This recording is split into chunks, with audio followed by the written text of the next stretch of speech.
ગીર સોમનાથમાં ખાતર માટે ખેડૂતોની લાગી છે લાંબી કતારો। પ્રાચી નજીકના ટીમડીમાં ખેડૂતોએ ખાતર માટે લગાવી લાઈન।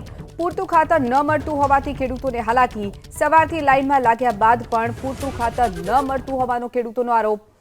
તો ખાતરનો જથ્થો ન મળતો હોવાથી ખેડૂતોને હાલાકી વેઠવાનો વારો આવ્યો છે। તો ખાતરનો પૂરતો જથ્થો આપવા માટે ખેડૂતોએ માંગ ઉચ્ચારી છે।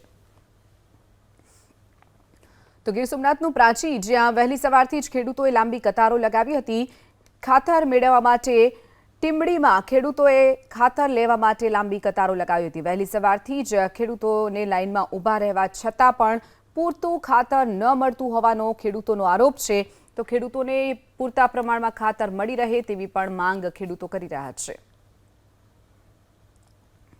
તો ગીર સોમનાથનું પ્રાચી, જ્યાં વહેલી સવારથી જ ખેડૂતોએ લાંબી કતારો લગાવી હતી। ખાતર મેળવવા માટે ટીમડીમાં ખેડૂતોએ ખાતર લેવા માટે લાંબી કતારો લગાવી હતી। વહેલી સવારથી જ ખેડૂતોને લાઇનમાં ઊભા રહેવા છતાં પણ પૂરતું ખાતર ન મળતું હોવાનો ખેડૂતોનો આરોપ છે। તો ખેડૂતોને પૂરતા પ્રમાણમાં ખાતર મળી રહે તેવી પણ માંગ ખેડૂતો કરી રહ્યા છે।